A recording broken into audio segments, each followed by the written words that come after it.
Il avait déjà fait des annonces lors de sa visite au Salon de l'Agriculture. Je vous propose de l'écouter. La nation a besoin de faire sur l'eau, comme on l'a fait sur l'énergie, une forme de plan de sobriété.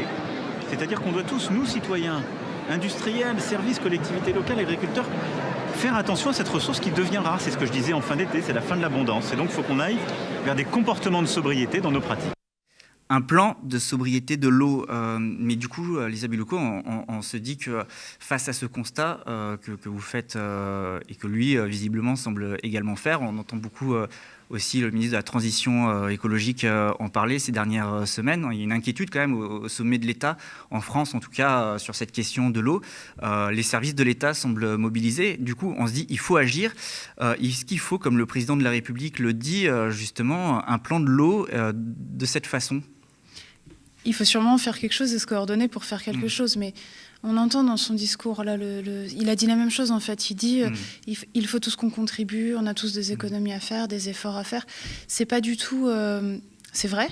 On n'est pas sur des changements structurels. Mais c'est pas compatible avec les ordres de grandeur en fait. On est dans une logique sur l'eau, mais je crois que c'est pas que sur l'eau, mais comme c'est le sujet que je connais bien, sur l'eau, on est vraiment dans une logique de trumpisation du débat. On va asséner des vérités qui n'en sont pas. On est dans la post-vérité, en fait. On a une situation scientifique qui dit l'agriculture consomme énormément d'eau. Pas toute l'agriculture, puisqu'en fait, en France, on a 7% de la surface agricole utile qui est irriguée. Donc, en fait, 7% de la surface agricole consomme la totalité de l'eau consacrée à l'agriculture. Donc déjà, on voit qu'il y a des déséquilibres. Et ça correspond à peu près, peu ou prou, dans mon département, par exemple, l'eau consommée par les surfaces irriguées, par les irrigants, ça correspond à l'eau consommée par la population entière du département pour boire. Enfin, pour l'eau domestique, quoi. Donc, voilà, moins de 10% des agriculteurs qui sont irrigants consomment autant d'eau que toute la population du département. C'est pas le cas dans tous les départements. Les départements touristiques ont d'autres problématiques, puisque beaucoup plus de population en été, tout ça. Mais donc on voit bien qu'on est dans un déséquilibre. Et donc dire tout le monde va faire des efforts et tout va bien se passer, si on s'attaque pas à la racine du problème, c'est faux. C'est complètement faux. Et puis, si vous continuez à dire aux gens de faire pipi sous la douche, c'est bien, mais si à côté de ça, ils voient des grandes rampes d'irrigation qui arrosent toute la journée en plein soleil des champs de maïs dont on sait qu'ils seront exportés pour nourrir du bétail en élevage industriel ou en production animale industrielle, il y a un moment, les gens vont arrêter de faire des efforts aussi. Ouais, parce qu'il faut savoir aussi que du coup, l'eau potable, la consommation en eau potable ne représente que la 3e source de consommation en France. C'est vrai que ça pose question, mais il y a quand même une mobilisation de l'État. Aujourd'hui, on le voit, tous les préfets ont été réunis par le ministre de la Transition écologique.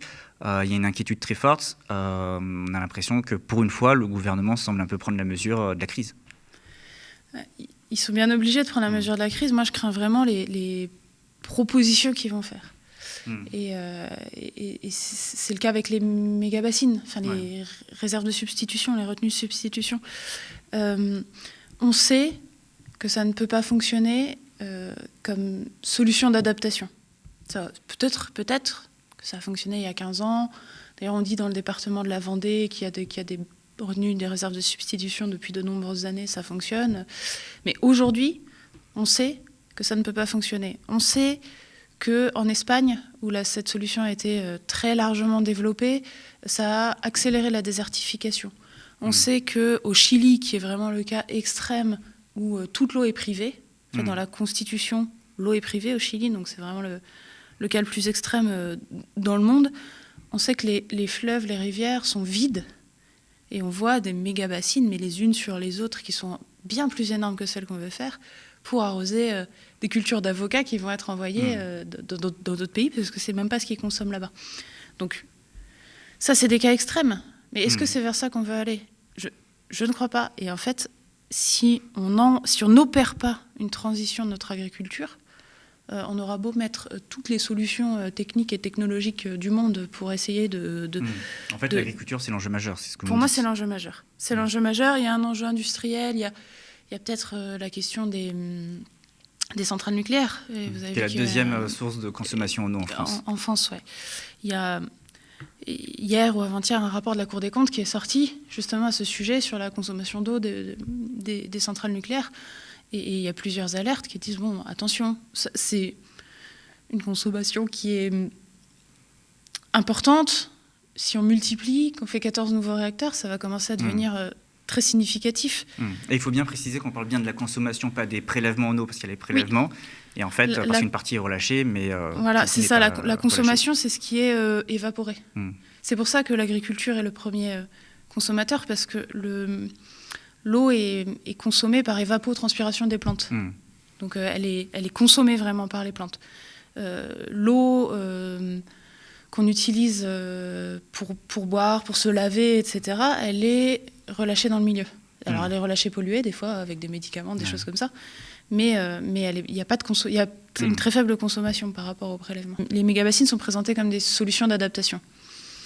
Et dans la Vienne, on a une étude qui dit, sur le bassin du Clin, c'est l'un des cours d'eau de la Vienne, sur le bassin du Clin, on ne pourra pas faire les 30 mégabassines prévues. Déjà aujourd'hui, vu la situation hydrique à l'instant T, c'est physiquement pas possible. Et on a un président de département, on a un préfet qui disent « Oui, mais on ne peut pas prendre en compte que les questions environnementales, il faut aussi prendre en compte le développement économique. » Et en fait, on nage en plein délire. La question environnementale, c'est qu'il y a un moment, il faut qu'il reste de l'eau. Parce que l'eau, c'est ça qui nous permet de vivre. Et eux, ils disent « Oui, mais développement économique. » Enfin, ils sont complètement déconnectés. Donc si ça ne s'arrête pas dans les Deux-Sèvres, après ça sera dans la Vienne et après ça sera partout. Et on va se retrouver dans les mêmes logiques qu'en Espagne. Encore qu'en Espagne, c'est une gestion publique. Là, on n'est pas sur une gestion publique sur le modèle français. On est sur une gestion agricole, des coopératives. Donc en plus, c'est ça la différence. Mais on risque de se retrouver avec un accaparement de l'eau par des intérêts en plus privés, et puis qui accélérerait la dégradation des écosystèmes, la désertification, l'assèchement des sols, etc., avec toutes les conséquences dramatiques que ça aura. Justement, à quel point ces bassines sont subventionnées par l'argent public et quel montant ça représente aussi? Actuellement, telles qu'elles sont imaginées, les bassines, c'est 70% d'argent public. Le financeur principal, c'est les agences de l'eau. 50% à peu près du volume total. Agence de l'eau qui, je le rappelle quand même, collecte ses ressources auprès des usagers de l'eau. C'est-à-dire que c'est nous tous qui, quand on ouvre le robinet, mobilisons des volumes, et quand on reçoit notre facture d'eau, il y a une part agence de l'eau. Le principe fondateur, j'y vais tout de suite là-dessus, le principe fondateur des agences de l'eau et du budget des agences de l'eau, c'est le principe pollueur-payeur. On y reviendra, mais c'est très important à ce moment-là de comprendre comment ça fonctionne. Et donc, le principal financeur, c'est les agences de l'eau qui constituent leur budget pour 80% du budget des agences de l'eau avec les contributions des usagers de l'eau quand ils tirent de l'eau. L'autre financeur, c'est l'État, pour 10% avec des fonds d'État structurants, je ne sais pas comment ça s'appelle, peu importe. Et les 10 autres pourcents, c'est toujours l'État sur le plan de relance, sur la ligne transition écologique. C'est-à-dire qu'on est en train de nous présenter les bassines comme un outil de la transition écologique. Donc en vérité, on a 70% d'argent public qui finance donc ces bassines. Les 30% restants sont financés par les porteurs de projets, donc les agriculteurs. Donc voilà, ça représente à peu près, pour vous donner un ordre d'idée, c'est entre 7 et 8 euros le coût total. Entre 7 et 8 euros par mètre cube stocké, le poids de l'investissement. Donc, en gros, on a entre 5 et 6 euros d'argent public à chaque fois, par mètre cube à chaque fois qu'on stocke de l'eau dans une bassine. Ce qui représente à l'échelle d'une bassine des enveloppes par bassine qui sont de l'ordre, en argent public, de 2 à 3 millions d'euros par bassine. Sachant que des bassines aujourd'hui construites, il y en a combien à peu près et combien il y en a en projet aussi? Parce que quand on regarde la carte des bassines, on voit que sur les Pays de Loire et surtout sur le Poitou, il y a des centaines de points. Combien il y a de bassines à peu près? Aujourd'hui, sur les 5 départements, donc les 4 de Poitou-Charentes, ex-Poitou-Charentes et Vendée, On est sur une quarantaine de bassines connues aujourd'hui. Et surtout sur la zone vendéenne d'ailleurs. Hein. Donc c'est pour ça que j'ai insisté sur 4 départements de l'Expoitou-Charentes et la Vendée. C'est surtout en Vendée qu'elles sont très présentes. On a quelques projets parfaitement privés, c'est-à-dire où là, il n'y a pas du tout d'argent public qui ont été développés, ce qui ne doit pas exonérer quand même le porteur de projet d'être respectueux de la réglementation en vigueur, ce qui parfois n'est pas le cas. Et donc aujourd'hui, on a dans les cartons, alors là par contre, je suis que sur l'Expoitou-Charentes, je ne parle pas de la Vendée parce que c'est beaucoup plus important, mais qui appartient à la région Pays de la Loire et je ne connais pas exactement les chiffres de Pays de la Loire, mais si je reste sur l'ex-Poitou-Charentes, les 4 départements, on a 200 bassines à peu près dans les cartons aujourd'hui, ce qui représente en termes de volume d'argent public, avec les données que je vous ai données, un volume qui est parfaitement évalué par les chambres d'agriculture eux-mêmes, compris entre 360 et 400 millions d'euros. Et je reviens sur ce que je disais tout à l'heure avec l'élevage. C'est-à-dire que est-ce qu'on se projette, on imagine ce qu'on pourrait faire avec 400 millions d'euros d'argent public sur la reconversion de toutes les agricultures vers des pratiques plus vertueuses où on élèverait des herbivores avec de l'herbe. On aurait un volant de soutien qui serait absolument important. À ce moment-là où on parle de l'argent public, je reviens sur un point que je n'ai pas dit tout à l'heure quand j'ai caractérisé les agriculteurs qui bénéficient des bassines. Se rappeler quand même que c'est seulement 6% des agriculteurs qui ont accès à l'eau. C'est-à-dire que c'est ces gens-là qui ont planté un drapeau, qui ont fait un forage, on dit cette eau, c'est la mienne maintenant, qui ont un droit de tirage officiel de l'État. Le public qui a ce droit de tirage à l'eau, ça n'est que 6% du monde agricole. C'est un peu plus de 7% des surfaces agricoles qui bénéficient de l'irrigation. Et ça m'agace vraiment. Au moment où on parle d'argent public et on parle du rôle public, quand des ministres, qu'ils soient ministres de l'Agriculture et de la souveraineté alimentaire, comme M. Fesneau en même temps, mais en ce moment, pardon, mais de Normandie juste avant lui, hein, quand j'entends des Béchu, ministres de la Transition écologique, ou même des présidents de région, ou même la première ministre, dire on ne peut pas, ou le président de la République d'ailleurs l'a dit aussi, on ne peut pas renoncer à l'accès à l'eau pour l'agriculture parce que ça participe à notre sécurité. Ils parlent même de souveraineté alimentaire. Alors ils parlent de souveraineté alimentaire, mais ils n'ont pas un échantillon sur eux, ils ne savent pas de quoi ils parlent. Mais peu importe. On ne peut pas avoir renoncé à l'accès à l'eau parce qu'on a besoin de cette eau pour la souveraineté alimentaire de notre pays, voire de l'Europe.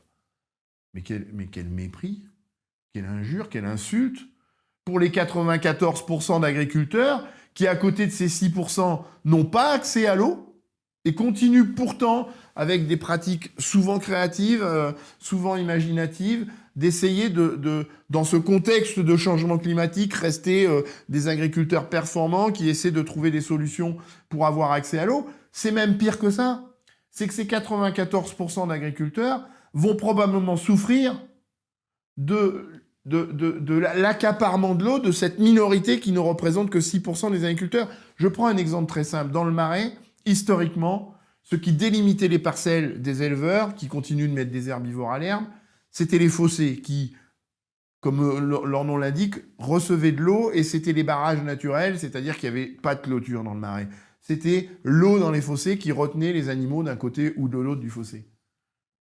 Aujourd'hui, on assiste à des travaux qui nécessitent qu'on clôture les marais parce que les fossés sont vides.